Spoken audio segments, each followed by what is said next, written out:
Sisilia Kaliana Jawa. Nah, di sini materi yang saya bawa itu nilai dan norma sosial. Nah, nilai dan norma sosial di sini yang yaitu siswa diharapkan mampu yang pertama mendeskripsikan pengertian nilai sosial, yang kedua mengidentifikasi ciri-ciri dan fungsi nilai sosial, yang ketiga menyebutkan macam-macam nilai sosial dalam masyarakat, yang keempat mendeskripsikan pengertian norma sosial, dan yang terakhir itu mengidentifikasi macam-macam norma dalam masyarakat. Oke, metode yang digunakan di sini yaitu ceramah, pengamatan, diskusi, dan penugasan. Nah, ini pertanyaan diskusi. Apakah perbuatan ketiga anak laki-laki melempari anak cacat adalah perbuatan yang baik? Apakah perbuatan ketiga anak laki-laki melempari anak cacat adalah perbuatan yang baik? Tidak, Bu. Tidak. Oke. Nah, di sini ada juga pertanyaan diskusi.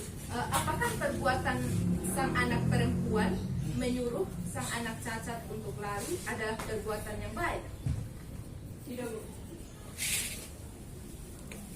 Nah, di sini jadi perbuatan ketiga jawaban dari itu semua tadi. Jadi perbuatan ketiga anak laki-laki dikatakan tidak baik karena tidak sesuai dengan apa yang kita anggap layak atau baik untuk dilakukan, yaitu mengasihi orang lain. Dan yang kedua itu perbuatan sang anak perempuan dianggap baik. Itu perbuatan anak perempuan itu dianggap baik karena dia menyuruh anak laki-laki itu, anak cacat itu lari supaya jangan dilempari oleh ketiga anak laki-laki itu. Jadi di sini itu anak perempuan itu menolong sesama.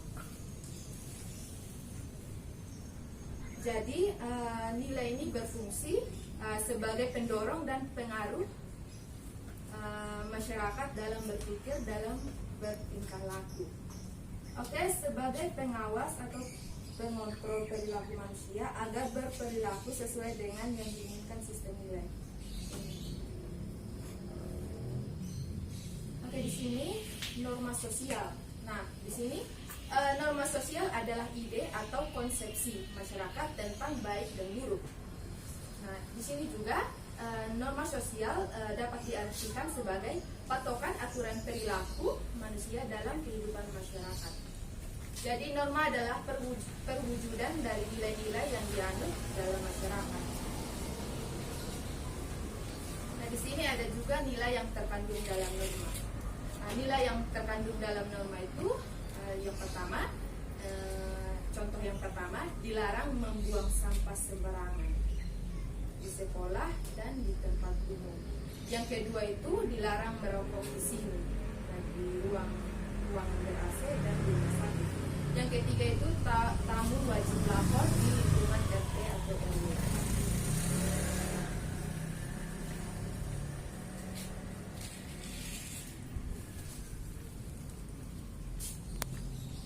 Nah, di sini ada pun tingkat norma.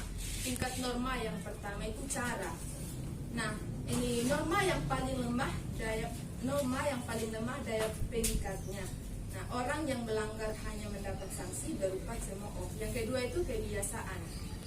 Kebiasaan di sini memiliki kekuatan mengikat yang lebih kuat daripada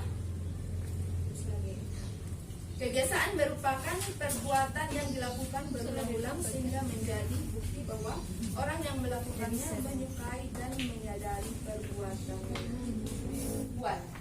Nah, di sini tata kelakuan itu yaitu aturan yang sudah diterima masyarakat dan dijadikan alat pengawas atau kontrol secara sadar atau tidak sadar oleh masyarakat kepada anggota-anggotanya.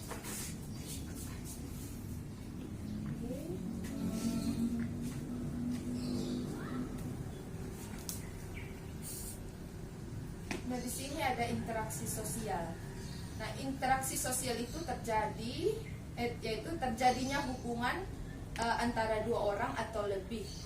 hubungan itu berupa kontak sosial di antara mereka. Yang kedua itu komunikasi di antara mereka.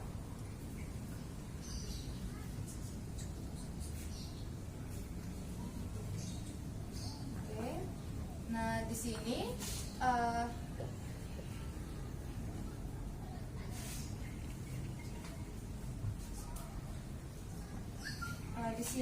ini kontak sosial secara langsung di sini secara langsung melalui